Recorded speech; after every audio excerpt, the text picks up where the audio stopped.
অনেক দিন আগের কথা। কোনো এক সবুজ শ্যামল রাজ্যের প্রান্তে ছিল একটা জঙ্গল। সেই জঙ্গলের ভেতরে একটি কুঁড়ে ঘরে বাস করত এক কাঠুরিয়া ও তার একমাত্র সুন্দরী কন্যা মেঘমালা। মেঘমালা যেমন ছিল রূপবতী, তেমনি জ্ঞানের দিক থেকেও অনেক এগিয়ে। বাবা, অনেক বেলা হয়ে গেছে, আর কত কাজ করবে? খাবে না বাবা? হ্যাঁ রে মা, হ্যাঁ, খেতে তো হবে। না খেয়ে কি আর কাজ করা যায়?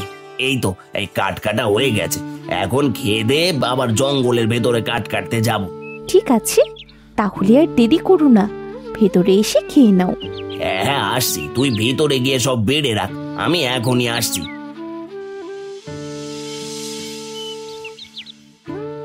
পাগল মেয়ে একটা, সব সময় বাবার খেয়াল রাখে। মেয়েটা না থাকলে আমার যে কি হতো।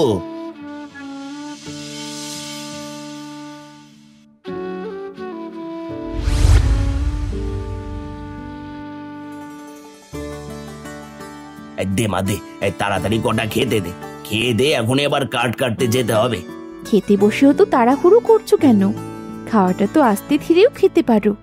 আস্তে ধীরে খেলে চলবে না, আর দিন থাকতে আবার কাঠ কেটে ঘরে ফিরতে হবে। তা না হলে জঙ্গলের হিংস্র পশু রাতে একা পেলে কি আর আস্ত রাখবে? বুঝতে পেরেছি, প্রতিদিন ওই একই কথা। খাও তো এবার।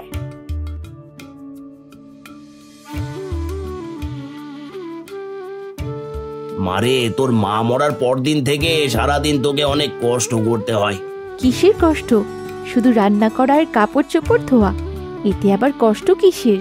কষ্ট তো তুমি করো বাবা, সারাদিন কাজ কেটে সেগুলো আবার মাথায় নিয়ে বিক্রি করো কি। কিন্তু এগুলো তো মেয়েদের বাপের বাড়িতে থেকে কারোর কথা না, এগুলো শ্বশুর বাড়ি গিয়ে করতে হয়। এখন একটা ভালো ছেলে দেখে তোর বিয়ে দিতে পারলে তবে আমি একটু শান্তি পাই। আমাকে বিয়ে দিয়ে পরের বাড়ি পাঠালে তোমার কি হবে? তোমাকে কি দেখবে? আর ওইসব বিয়েটা আমি করব না। তাই বললে কি হয়? মেয়েদের তো শ্বশুর বাড়ি যেতেই হবে। খবরদার বাবা, আমার বিয়ের কথা একদম বলবে না। আমি বিয়ে করব না, আমি তোমাকে ছাড়া থাকতে পারবো না বাবা। আর ঠিক আছে ঠিক আছে, আর বলবো না, আমার খাওয়া হয়ে গেছে, এবার আমি তাহলে আসি। ঠিক আছে যাও, কিন্তু দিন থাকতেই ফিরে এসো। হ্যাঁ হ্যাঁ, দিন থাকতেই ফিরে আসবো।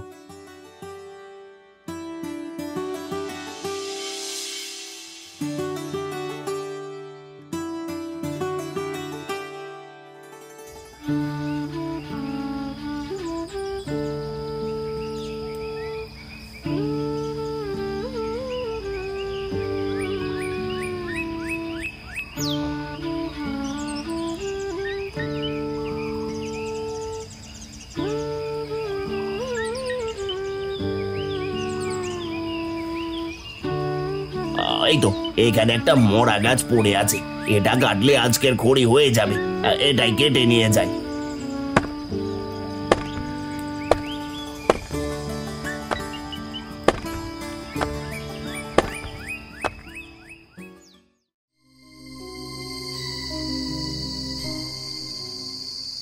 আজ কাঠ কাটতে কাটতে কখন যে বেলা ডুবে গেছে বুঝতেই পারিনি।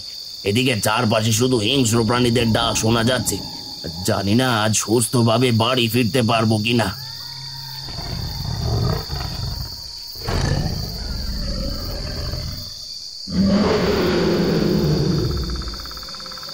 ওরে বাবা, এ তো বাঘ।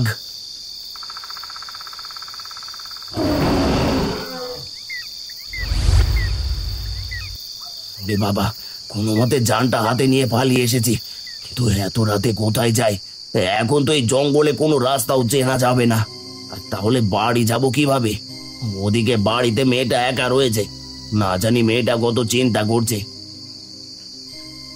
ওই তো ওই তো, ওখানে আলো দেখা যাচ্ছে, তার মানে ওখানে মানুষ আছে। আলোটা বেশি দূরে নয়, ওখানে গেলে কাউকে না কাউকে পেয়েই যাবো। আর যাই যাই, ওখানে যাই, তাহলে রাতটা নিশ্চিন্তে কাটাতে পারবো। এত রাত হয়ে গেল, বাবা তো এখনো এলো না। কখনো তো এত রাত করেননি, বাবা কোনো বিপদে পড়লো না তো? বাবার কিছু হলে একাই জঙ্গলে কিভাবে থাকবো? হে আল্লাহ, তুমি আমার বাবাকে সুস্থ রেখো।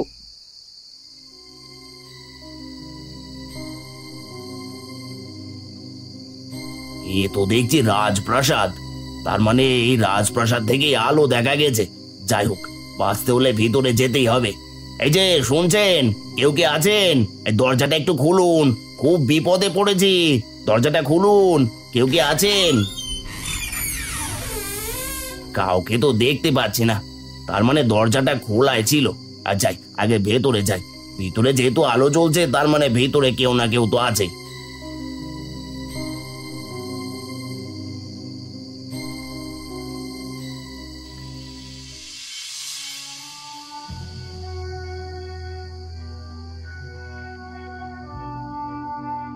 এ তো দেখছি পরিত্যক্ত রাজমহল।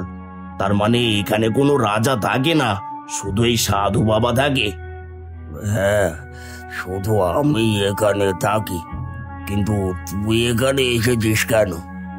বাবা, আমি এক গরিব কাঠুরিয়া। বনে কাঠ কাটতে কাটতে রাত হয়ে গেছিল, রাস্তায় বাঘের তার আগে এখানে একটু আশ্রয়ের জন্য এসেছি। ঠিক আছে, তুই এখানে থাকতে পারিস, কিন্তু একটা শর্ত আছে। কি শর্ত বাবা? কাল বাড়িতে গিয়ে প্রথমে যা দেখবি সেটা আমাকে দিয়ে যাবি। মনে রাখবি, সেটা আমার। আমার বাড়িতে গিয়ে আর কি দেখবো? হয়তো আমার ভাঙা কুড়ে ঘর, আর না হয়তো পড়ে থাকা পাথর। এটা সাধু বাবা নিলে নেবে। ঠিক আছে সাধু বাবা, আমি আপনার শর্তে রাজি। আর তবু আজকের রাতটা আমাকে এখানে থাকতে দিন।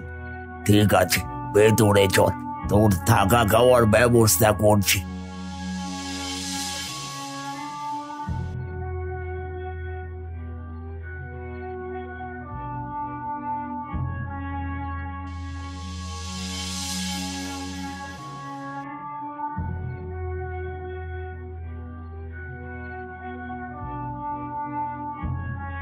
এগুলো খেয়ে আজকে রাতটা এখানে কাটিয়ে সকাল হলে সোজা বাড়ি চলে যাবে। কাল বাড়িতে গিয়ে প্রথমে যা দেখবি সেটাই আমাকে দিয়ে যাবে, তা না হলে সেই জিনিস অভিশপ্ত হয়ে যাবে। ঠিক আছে সাধু বাবা।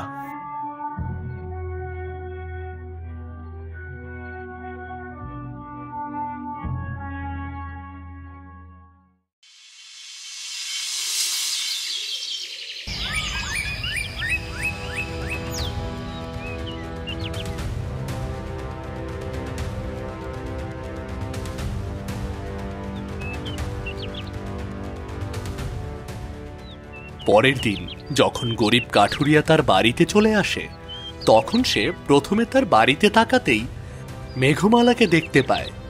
মেঘমালাকে দেখে কাঠুরিয়ার মাথায় আকাশ ভেঙে পড়ে। সঙ্গে সঙ্গে কাঠুরিয়া কান্না করতে শুরু করে। হায় হায় হায়, এ আমার কি সর্বনাশ হলো, আমার কি সর্বনাশ হলো গো! আমি কেন প্রথমে আমার মেয়েকে দেখতে পেলাম? হায় হায় হায়, আমার এ কি সর্বনাশ হলো! বাবা, কি সর্বনাশ হয়েছে? এভাবে কাঁদছো কেন? তুমি সারা রাত কোথায় ছিলে বাবা? মারে, যান বাঁচানোর জন্য আমি সারা রাত এক সাধুর হেফাজতে ছিলাম। সাধু আমাকে শর্ত দিয়েছিল, সেখানে থাকতে হলে সকালে আমার বাড়ির মধ্যে তাকিয়ে প্রথমে যা দেখতে পাবো সেটা সাধুকে দিয়ে দিতে হবে। কিন্তু আমি তো তোকেই প্রথম দেখেছি। এসব কি বলছো? তুমি কি এটা বলে সাধুকে কথা দিয়েছো? হ্যাঁ রে মা, কথা দিয়ে এসেছি। কিন্তু তুই চিন্তা করিস না, প্রয়োজন হয় আমি সাধু বাবার হাতে পায়ে ধরে তার কাছ থেকে তোকে ভিক্ষে চাইবো। না বাবা, তুমি যখন কথা দিয়েছো, আমাকে তো যেতেই হবে।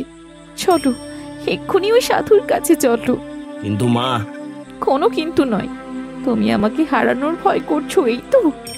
তিনি যদি সত্যিকারের সাধু হয়ে থাকে, তাহলে সে কোনো দিন আমার ক্ষতি করবে না। চলো বাবা। ঠিক আছে, তাহলে চল।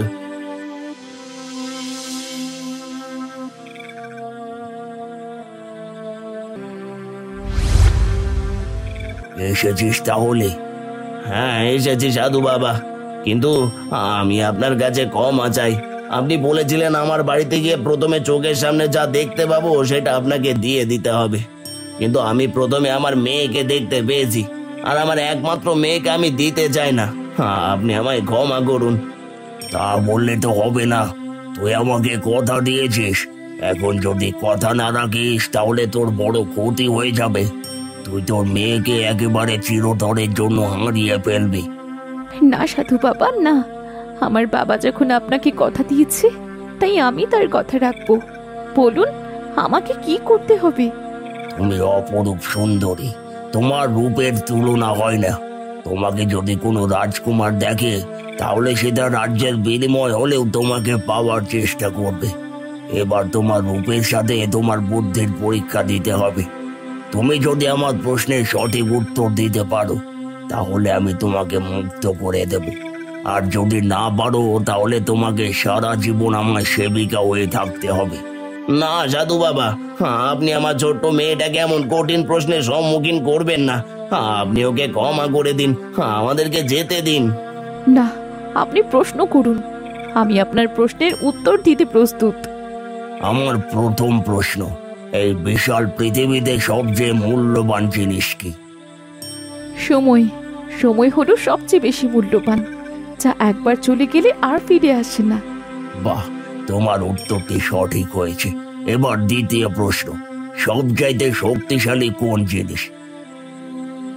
ভালোবাসা, কারণ ভালোবাসা ঘৃণা আর বিদ্বেষকে জয় করতে পারে। বাবা বাবা, অতি উত্তম। এবার শেষ প্রশ্ন, কোন জিনিস মানুষকে সুখ ও তৃপ্তি দেয়? অন্যের মুখে হাসি ফোটানো, কারণ অন্যের মুখে হাসি ফুটিয়ে যে সুখ আর তৃপ্তি পাওয়া যায় তার কিছুতেই পাওয়া যায় না।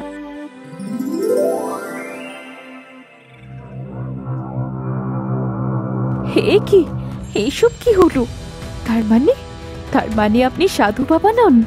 না, আমি কোনো সাধু বাবা না, আমি এই রাজ্যের রাজকুমার। এতদিন এক জাদুকরের জাদু শক্তির কারণে সাধু হয়েছিলাম, আর আমার রাজ্যের প্রজারা সহ অদৃশ্য হয়েছিল। তোমার 3টি সঠিক উত্তরের কারণে আমরা সেই জাদু শক্তি থেকে মুক্তি পেয়েছি। আমার রাজ্যের ওপর থেকে সকল খারাপ শক্তি বিলীন হয়ে গেছে। তুমি প্রমাণ করে দিয়েছ তুমি শুধু অপরূপ সুন্দরী না, তার সাথে অধিক জ্ঞানী। তুমি চাইলে আমার রানী হয়ে থাকতে পারো। না রাজকুমার, আপনি হলেন এই রাজ্যের রাজকুমার, আর আমার মেয়ে হলো সামান্য কাঠুরিয়ার মেয়ে। আপনার সাথে আমাদের কি যায়? এ কি বলছেন আপনি? আপনার মেয়ের মধ্যে যে গুণ আছে তা হয়তো অনেক রাজকুমারীর মধ্যেও নেই। আর আমার কাছে কোনো ধনী গরিবের ভেদাভেদ নেই। তাছাড়া আপনার মেয়ের জন্যই আমরা মুক্ত হতে পেরেছি। তাই আমি চাই আপনার মেয়ে এই রাজ্যের রানী হয়ে থাকুক। তখন কাঠুরিয়া আর রাজকুমারকে না বলতে পারে না।